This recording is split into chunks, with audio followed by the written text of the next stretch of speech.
Hello, friends. This is Dave Hurwitz, executive editor at ClassicsToday.com, here with If I Could Choose Only One Work by Composer X, it would have to be work V. And because work V is a V, Composer X is Vivaldi. Now, a lot of you have been jumping up and down and yelling at me, we got to do Vivaldi, we got to do Vivaldi. And you're right, we got to do Vivaldi. We really do. But, you know, the order of these things is not fixed. And that something comes before something else doesn't mean it's more important. It's just when we get to it. That's all there is to it. It's really very, very simple. So please, I know that some of you are passionately waiting for your person to come up. But relax. We're going to get there. We're going to do every composer that ever lived. Well, maybe not. But, you know, the longer we do this, the more we postpone the fateful day when the evil god Cancresans destroys classical music as we know it. But for one work per composer, you have to get your listening in now, just in case this whole experiment goes left and we cannot dissuade the god from carrying out his threat. In the meantime, we're talking about Vivaldi. You know Vivaldi, the guy who wrote the same concerto 600 times. Well, no, he didn't. That's the interesting thing. You know, all of these composers, when you're confronted with like a huge crap load of stuff, there's a tendency to just say, oh, it all sounds the same. And it does if you don't listen to it. It really does. Everything sounds the same when you don't listen to it. It's a fascinating phenomenon. But the more you listen to it, the more distinctive and the more individualized everything gets. Now, granted, Baroque music generally was a common practice school. That is, there were a lot of rules for composition that everybody simply followed. You've got to have like a continuo part of it. It's an orchestral piece with a harpsichord, zinging away in the background, or an organ or some sort of keyboard thing. And the basic aesthetic was that you had a block of harmony relegated to that continuo, as it was called, and then everything else is a melody instrument and does the tunes. And you also had something called the single affect rule, which a lot of people ignored. And, it's like all the rules in music. They were invented afterwards. And, the things that supposedly gave rise to them as often as not don't follow them. So we don't want to get carried away with these things. But the single affect rule said that each movement or section could express only one feeling. That is, one affect. Happiness, sadness. Those were basically your two affects, and whatever comes in between.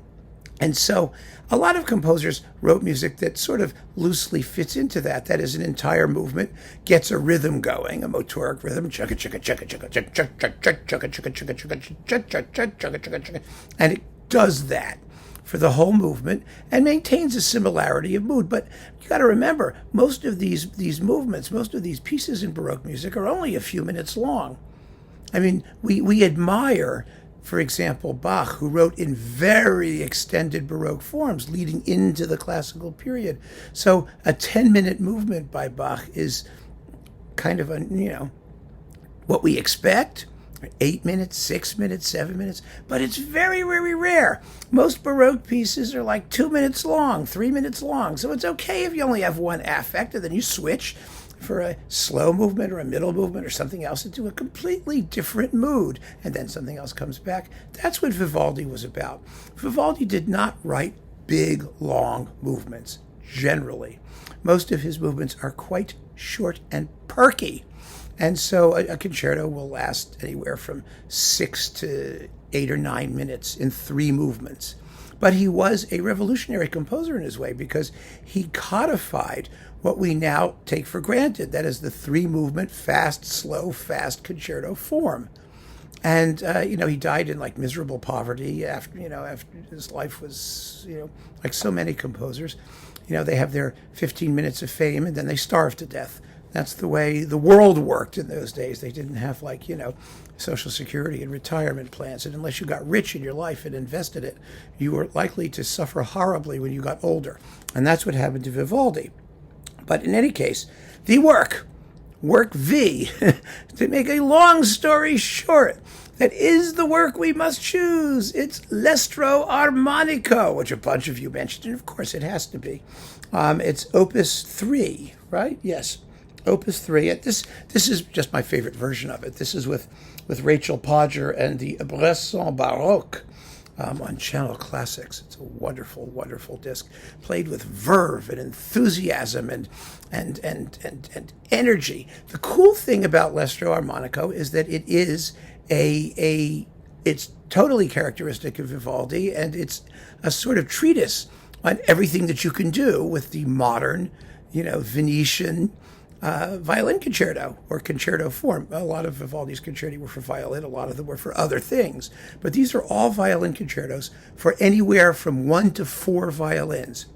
We've got, let's see, number 1 is for 4 violins, number 2 is for 2 violins, number 3 is for 1, number 4 is for 4, number 5 is for 2, number 6 is for 1, number 7 is for 4, number 8 is for 2, number 9 is for 1 violin, number 10 is for 4 violins. That's the source of Bach's concerto for 4 harpsichords, probably the clangiest piece of music in existence. Bach transcribed 6 of these concerti. He was fascinated by them, and rightly so. And the transcriptions were not always improvements. By the way, the concerto for 4 violins is vastly better than the concerto for 4 harpsichords, just because of the clanginess issue.